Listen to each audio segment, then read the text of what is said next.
Hi, watch the story to the end and subscribe and leave a comment. It's important to me. Enjoy the story. My name's Zach. I'm 38, live in the suburbs of Austin, and work in logistics management for a distribution company that supplies parts to regional warehouses. It's not glamorous, but it pays well and I'm good at it. I've been married to my wife, Laura, for over 11 years. She's a nurse, smart, dependable, the kind of person who remembers birthdays and makes homemade lasagna for neighbors just because.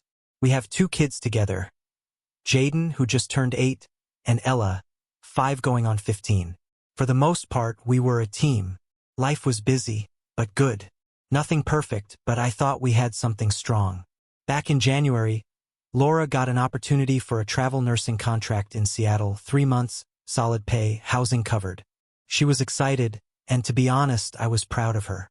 She's always been the kind of woman who dives headfirst into challenges, and I admired that.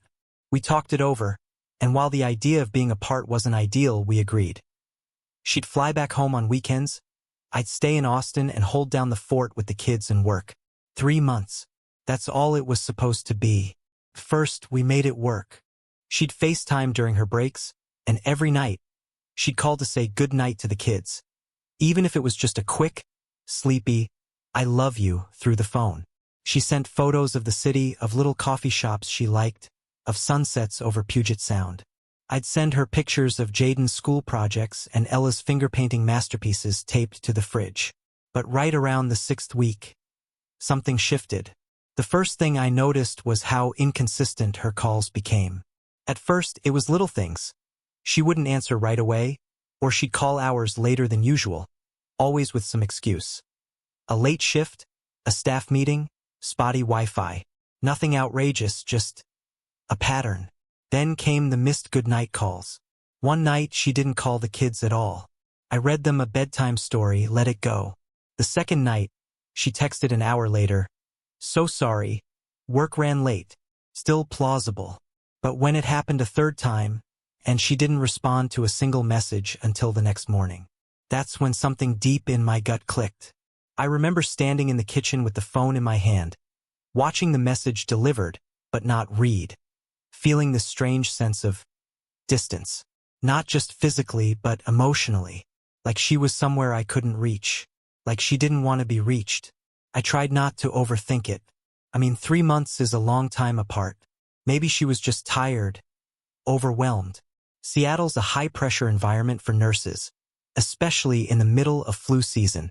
I didn't want to be the insecure husband who couldn't handle his wife having a life outside our zip code. But that's the thing, there was a shift. Not just in the calls, but in her tone. She used to light up when she saw the kids on camera, asking a million questions. What did you learn at school? Did you draw anything for me?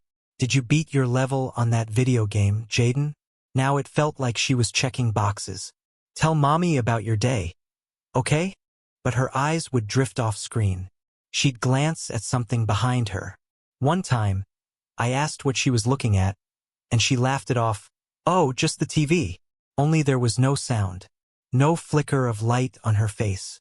Just silence. And then there was the background. At first, her calls came from the same spot. Some basic apartment with a gray couch and a Seattle map on the wall. Lately, though, she was calling from different places. One had a huge window with blinds I hadn't seen before. Another time, I noticed a framed picture of a lighthouse behind her. Definitely not there in the first few weeks. I asked if she'd moved apartments. She hesitated for a split second before saying, "No, I just rearranged a few things. Wanted a change of scenery." That explanation stuck in my head, chewing away at me. Rearranged? In a short-term rental she was barely in? It didn't make sense. Still, I gave her the benefit of the doubt. It wasn't until I caught myself checking her social media that I realized how much space this whole thing had taken up in my mind. Laura's not big on posting, but when she does, it's usually family stuff, kids, holidays, group selfies at the zoo. Lately, her posts had a different vibe. Wine glasses clinking at sunset, captions like, "Chasing the horizon," and "Living in the now." In one picture, she was standing on a rooftop patio in a sleek black dress I'd never seen before, holding a glass of Pinot and smiling like someone who didn't have a husband or 2 kids waiting for her back in Texas. There was no mention of us in the captions. No tags. No comments from me either. I didn't know what to say. What could I say? I brought it up once, casually. That rooftop looks cool. Where was that? She blinked, like she forgot she even posted it. Oh, just a friend's place. We had wine after work. You know how it is. I nodded, but I didn't know how it was. Because back here in Austin, it was peanut butter sandwiches and school pickups and reading the same Pete the Cat book for the 4th night in a row. The distance wasn't just physical anymore. It was emotional. And I started to wonder if I was the only one still counting the days until she came home. My brother, Matt, noticed something was off with me. We were having beers one night after putting the kids to bed. He helps out when Laura's gone, and I must have said something, or maybe he just knows me too well. She acting weird? He asked. I didn't answer at first. Just shrugged. I don't know. Maybe. She's tired, I guess. He gave me that look. Zach, you're not stupid. If you're feeling something in your gut, don't ignore it. That stuck with me. I didn't want to be paranoid. I didn't want to start a fight over nothing. But I also didn't want to wake up one day and realize I'd ignored all the signs because I was too afraid of what they meant. So I started paying attention, not obsessively, just aware. Watching her tone, the things she said or didn't say. And slowly, quietly, I started preparing for the possibility that something I didn't want to believe might already be true. And yet, even with all that, I kept hoping I was wrong. God, I wanted to be wrong. The first real red flag didn't hit me like a punch. It was quieter than that. More like the sting of cold water on your neck when you weren't expecting it. Small, sudden, and impossible to ignore once it's there. It was a Tuesday night. I just finished cleaning up the kitchen after dinner. Jaden refused to eat his broccoli again, and Ella somehow got syrup in her hair even though we weren't eating pancakes. The usual chaos. After they brushed their teeth and crawled into bed, we did our nightly routine. 1 chapter of Charlotte's Web, 2 hugs each, lights out. I called Laura right after. She didn't answer. 15 minutes later, my phone buzzed. FaceTime. I picked up and there she was. At first glance, nothing seemed off. Same background, same exhausted but trying expression. But then I heard it. A man's laugh.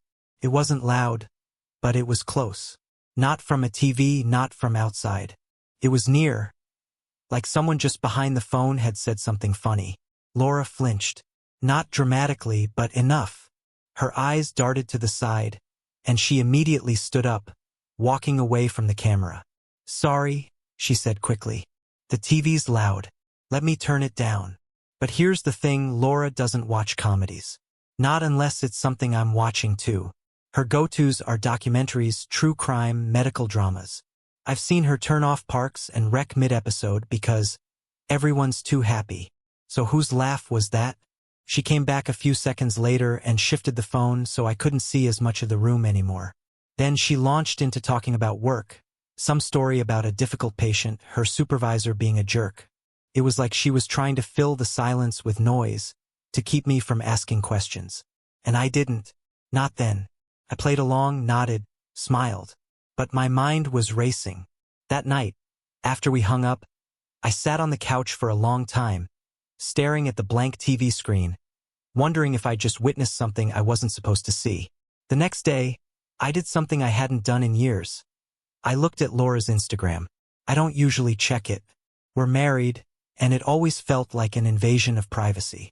But now, I needed to see if my gut was just being dramatic.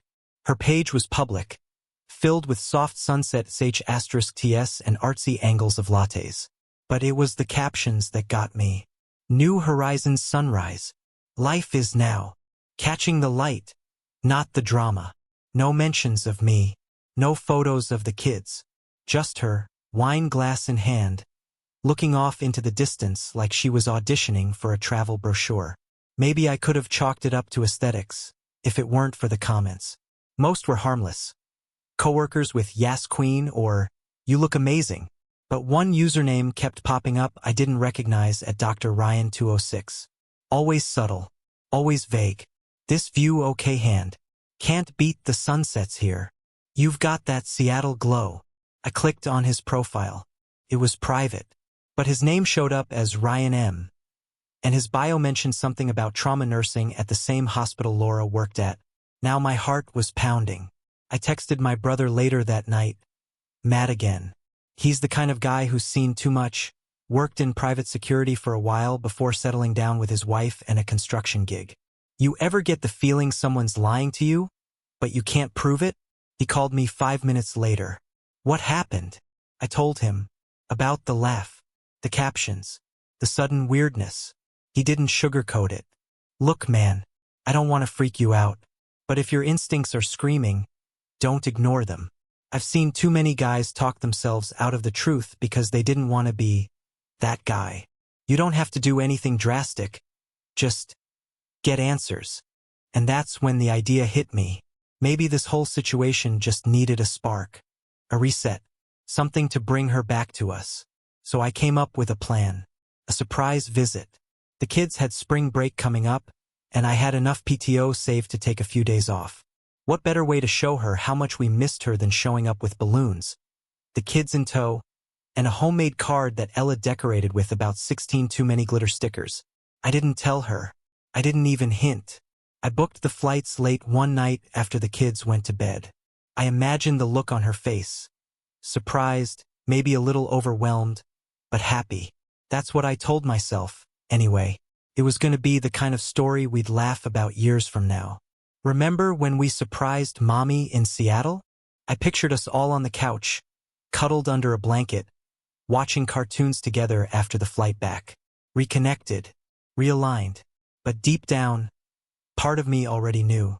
You don't book flights like that just to be cute. You do it when you're desperate to know the answer to a question you're too scared to ask. Was she still mine? The kids were buzzing with excitement when we landed in Seattle. Jaden was fascinated by how the clouds looked like cotton candy from the plane window, and Ella couldn't stop talking about how she was going to surprise Mommy and make her cry happy tears. She was holding the card she'd made with so much glue and glitter. I was honestly impressed TSA let it through. We bought a small bouquet of sunflowers at the airport, Laura's favorite, and 2 helium balloons that bounced against the ceiling of our Uber on the ride to her apartment. I kept checking my phone, half expecting Laura to call. Maybe she'd say something that would make me second-guess the whole trip. Maybe she'd mention plans that would clash. But she didn't. She hadn't texted since the morning. Just a casual busy day ahead. Love you guys, and a heart emoji. Nothing unusual. Nothing that would tip her off. The driver pulled up to the address she gave me back in January. I remember writing it down on the notes app the day she left, like a detail I might need for something important. At the time, I didn't know the reason would be this. The apartment building was clean, modern, quiet. A step up from what I expected a temp contract housing situation to look like, honestly. Jaden jumped out first, balloon in hand, his sneakers slapping against the concrete. Ella followed behind, holding my hand and clutching the card to her chest like it was a secret treasure. We rode the elevator up to the 3rd floor. I remember my heart pounding in a way that didn't match the moment. This was supposed to be good. A family reunion. A surprise. But something in me, it knew. I knocked. Took a second. I heard footsteps. Then the sound of the deadbolt clicking back. The door creaked open. A man answered. Not a maintenance guy. Not a delivery driver. A man. Barefoot, towel around his waist, hair wet like he'd just stepped out of a shower. He looked about my age. Maybe younger. Fit. Stubble on his face. The kind that says, I don't try, I just look this way. His eyes went wide the moment he saw me. Then they dropped to Jaden. To Ella, then back to me. He froze. And that's when I saw her. Behind him, standing in the hallway barefoot, wearing an oversized button-down shirt that wasn't hers, blue with white stripes. Her hair was pulled back into a messy bun. No makeup. No hospital scrubs. No reason. It was Laura. For a split second, the whole world went silent. The hum of the hallway lights, the chatter from the street outside, even the kids breathing. I couldn't hear any of it. Just the sound of my own pulse, deafening in my ears. She didn't speak. Neither did he. My arm dropped, and the sunflowers slipped from my hand. Jaden looked up at me, confused. Ella stepped slightly behind my leg, sensing something was wrong. "Mommy?" she said, her voice small. Laura opened her mouth, but nothing came out. She took a step forward, like she wasn't sure if she should come out or explain or just pretend it was all some kind of twisted misunderstanding. That's when I turned. I didn't say a word. I didn't yell. I didn't demand an explanation or ask who he was or what she was doing there. I didn't have to. I knew. I just took the kid's hands and walked away. Jaden asked questions in the elevator. Why did Mommy look weird? Was that her friend? I told him we'd talk about it later. Ella was quiet. Too quiet for a 5-year-old who usually sings everything she says. The card was still clutched in her tiny hands, bent at the corners. We found a nearby motel. Nothing fancy, just something close. I told the kids it was a fun surprise trip and that Mommy was working late and needed rest. Jaden accepted it. Ella didn't say much at all. She kept holding the card. Didn't even open the balloon string when I tried to tie it to the lamp in the motel room. That night, after I got them both settled into bed, 2 little lumps in a motel blanket, their hair still smelling like airport snacks and travel, I sat at the edge of the bed with my laptop open, and that's when I really let myself feel it. I pulled up our joint bank account, started scrolling. There were charges that didn't add up. A restaurant in Capitol Hill, booked on a night she told me she was doing a double shift. An Airbnb payment for 3 nights in the middle of the week. A small perfume boutique with a name I didn't recognize, but I Googled it.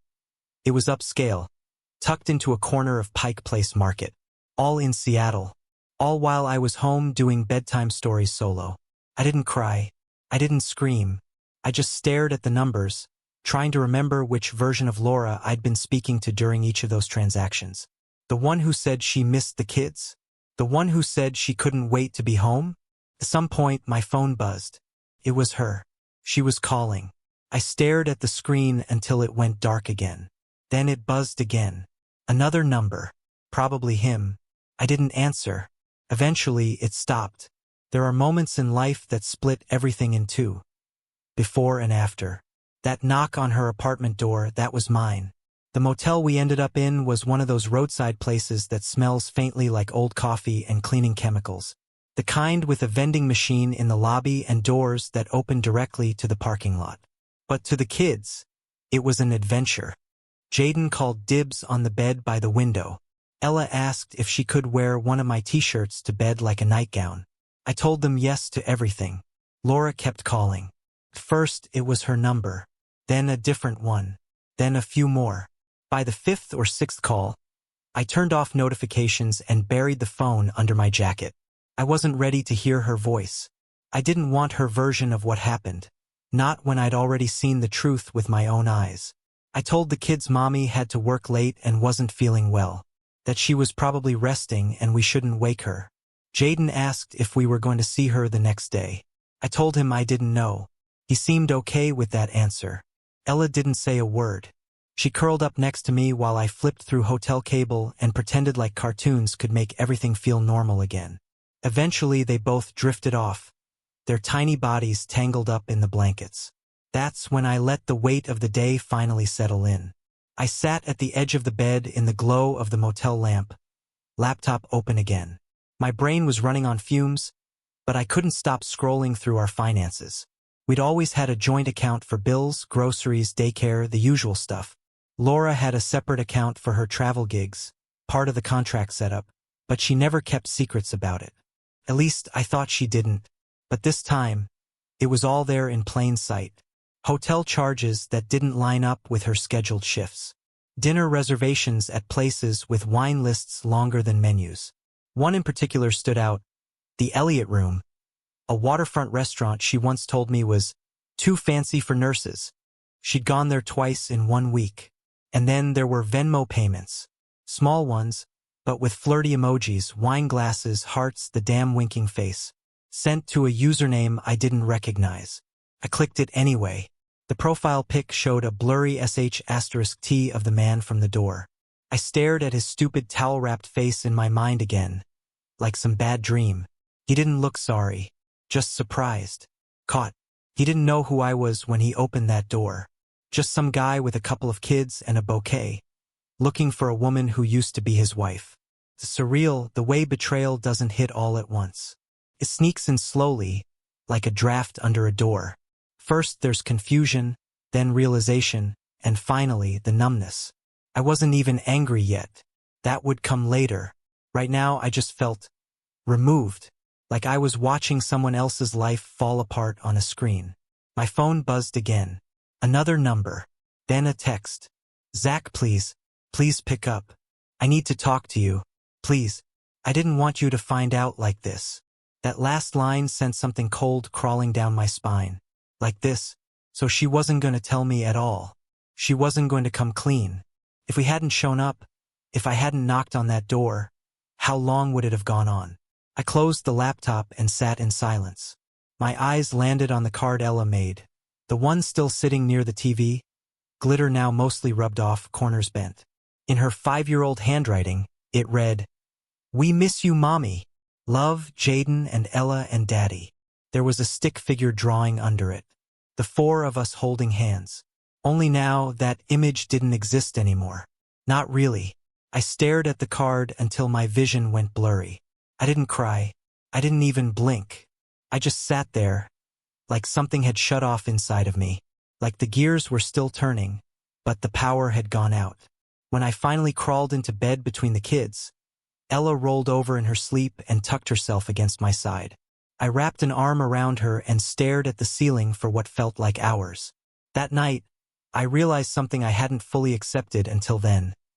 This wasn't just about Laura cheating. It was about a version of my life I could never go back to. Even if she apologized. Even if she begged. Even if she swore it was over and that she wanted to fix it. Because I didn't just lose trust in her.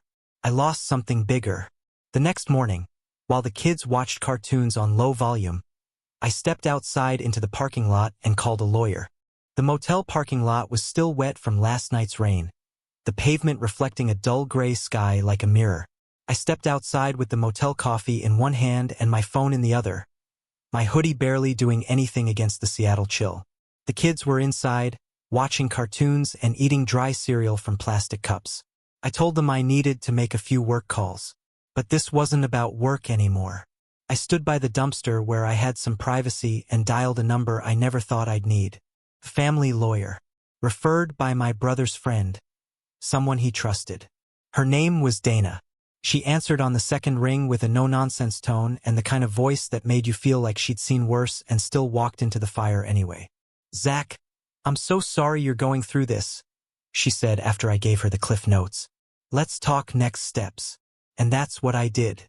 I told her everything. The surprise visit. The man in the towel.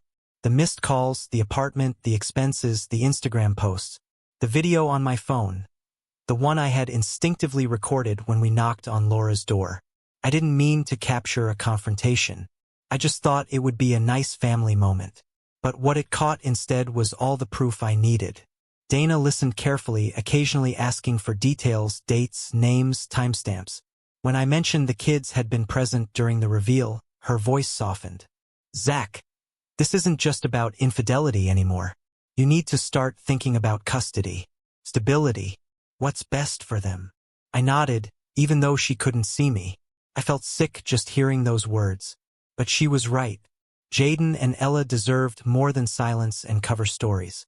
They deserved the truth, or at least protection from the fallout. That morning, I started taking control. First, I moved half of our liquid savings into a separate account under my name only, something Dana advised. Nothing shady, just precautionary. We still shared responsibilities, but I couldn't risk her draining the account while I tried to pick up the pieces. I also removed her access to our shared cloud, photos, videos, the digital trail of our family life. It felt petty at first, but then I realized I wasn't protecting myself from her. I was protecting us from what she might become next. I changed all my passwords, updated security questions, made a list of every document I'd need once we got back to Austin: marriage certificate, birth certificates, tax returns. Dana sent over a secure folder for uploads. I wasn't playing defense anymore. I was done waiting for her to explain, to justify, to lie. The calls kept coming in waves throughout the day. Sometimes from her number, sometimes unknown. Once, I picked up, out of pure instinct, and heard her voice on the other end. Zach, please don't do this. Please, just talk to me. She sounded wrecked. Not manipulative, just broken. But I stayed quiet. Let me explain, she said. It wasn't supposed to happen this way. You weren't supposed to be there. I was gonna talk to you. I needed more time. That made me laugh. Quietly, bitterly.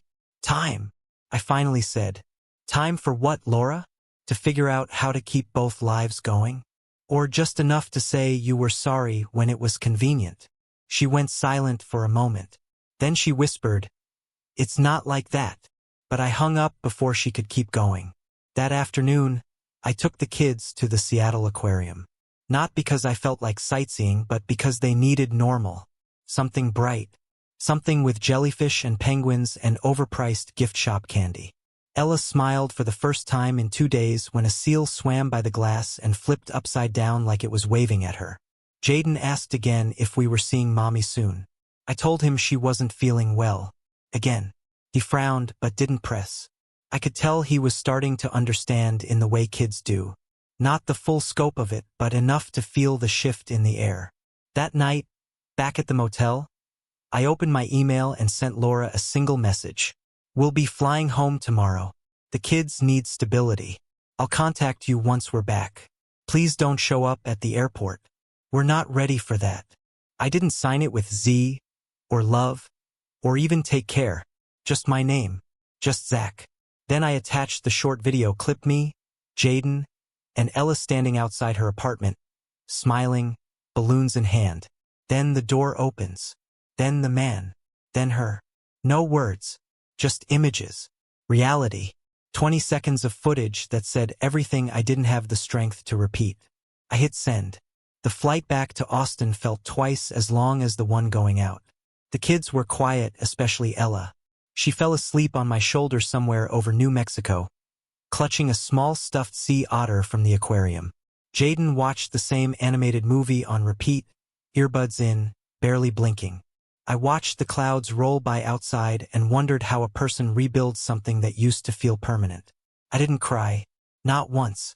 That part surprised me. I thought I would. But it's like the shock had dried everything up. What I felt now wasn't grief, it was clarity. Cold, steady, unshakable. By the time we landed and stepped off the plane, I'd already talked to the lawyer again. We had an appointment set. The paperwork was in motion. We got home late. The house was exactly how we left it. Slightly messy, lived in, still carrying echoes of before. I tucked the kids into their beds and stood in the doorway for a long time afterward, watching them breathe. I kept waiting for that wave of emotion to crash in, for the flood. But it didn't. I just felt calm. Until the next morning. I was pouring cereal when I heard the knock. Not the regular kind. Not the UPS guy polite tap knock. It was anxious, rapid. I already knew. I opened the front door and there she was. Laura. She looked awful. Exhausted. Pale. Her eyes were red. Like she hadn't slept in days. She wasn't wearing makeup. Just jeans and a hoodie that hung off her frame like she'd grabbed the first thing she could find. For a split second, she looked like the woman I used to know. "Zach," she said, her voice already cracking. "Can I please come in? Just for a minute. Please." I didn't say anything. She reached for the doorframe like she needed to hold herself up. "I just need to talk to you. I need to explain. I made a mistake. A huge one. But I never meant for the kids." I held out an envelope. She paused, confused. Inside were the divorce papers, signed and dated, and beneath them a flash drive. She stared at it like it had teeth. "You can explain all you want to your lawyer," I said. "I don't need it anymore." Her lips parted, but nothing came out. Her knees buckled a little, and she fell, not dramatically, just collapsed like all the weight she'd been carrying finally landed on her shoulders at once. Right there on the porch, in front of the same welcome mat she'd bought 3 Christmases ago. She cried. Hard. Ugly sobs, the kind you can't swallow down. She said my name again and again. "Zach, please." Like it was a spell that might undo what she'd done. But I didn't move. I didn't yell. I didn't reach out. I just stood there and watched the woman I'd built a life with fall apart, right where she chose to end it. After a minute, I stepped back and closed the door. Not to be cruel, to be done. I leaned against it on the inside, listening to her sobs fade away. I waited until I heard her car pull out of the driveway before I exhaled. It didn't feel like victory. It didn't feel good, but it felt final. That night, I made pancakes for dinner because that's what the kids love. We sat around the table, Jaden showing me a picture he drew at school. A superhero with dad's strength. Ella told me about a dream she had with flying jellyfish. And I laughed. I laughed real, belly-deep laughter for the first time in weeks. There's still a lot to work through. Custody, logistics, heartbreak. I'm not naive. I know the hard parts aren't over. But I'm no longer standing still.